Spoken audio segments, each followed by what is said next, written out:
Today we're breaking down the Chiefs' master plan. We're talking strategy. How are they going to protect Patrick Mahomes' knee?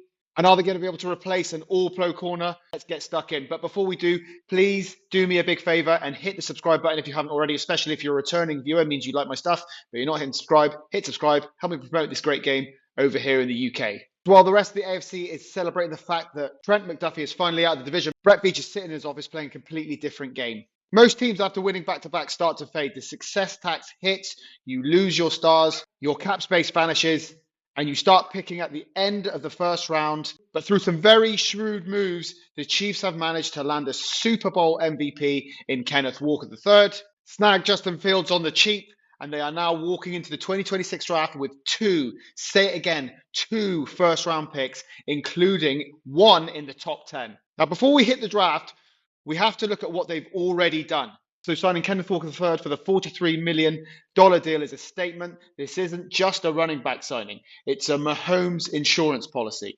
Walker is coming off a Super Bowl MVP performance, and he gives the offense a bell cow presence they haven't had since Kareem Hunt in his first stint with the Kansas City Chiefs. If you want to keep Mahomes healthy, you give him a run game that defenses have to respect. And then there's the Justin Fields trade. Look, I know he's a backup, but getting a former first-round talent for a 2027 six-rounder while the Jets pay $7 million off of his salary, that could be considered a masterclass. Mahomes is still rehabbing that ASL injury from December. We've got to remember that. Having Field, a guy with 50-plus NFL starts, taking those first-team reps in training camp means Mahomes doesn't have to rush back.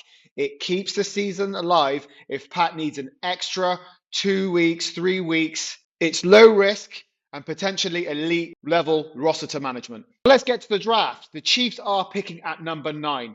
And I think they should only have one goal, and that's to build a shield.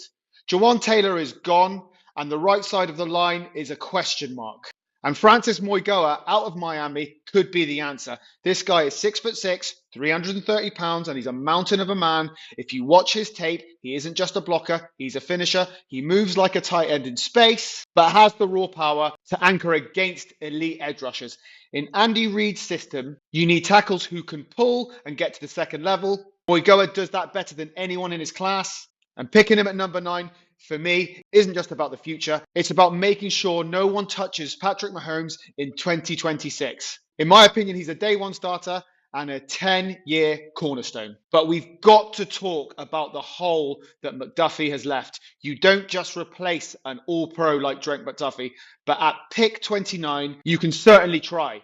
Avieon Terrell from Clemson is the name you need to know. He's the younger brother of AJ Terrell, and he plays with the same dog mentality. Now, Steve Spagnuolo's defense is built on pressure, but that pressure only works if your corners can survive on an island in zero coverage. And Terrell is a sticky man coverage specialist. He's physical at the line and has elite recovery speed.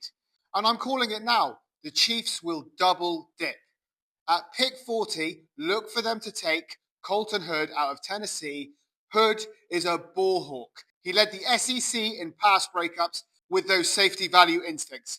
By taking Terrell and Hood, the Chiefs effectively rebuild their secondary in the first 2 rounds. And it is a complete reset of the defensive backfield with younger, faster, and cheaper talent. And if they do this, and if they get it right, are the rest of the league in trouble again? If you add Spencer Fano in the 3rd round for O-line depth, this is a draft that becomes an A+.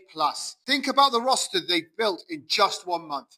You have the best quarterback potentially in the last 10 years, a Super Bowl MVP at running back, a top 10 tackle protecting the blind side, and 2 young corners to replace McDuffie. The Chiefs aren't just retooling, they're reloading for another decade of dominance. They've cleared the cap, they've added the picks, and they've secured the insurance. But what do I know? I want to hear from you. Do you think I've called it right? Will the Chiefs dynasty go on? Let me know what you think in the comments. If you enjoyed the video, please hit the like button and don't forget to subscribe.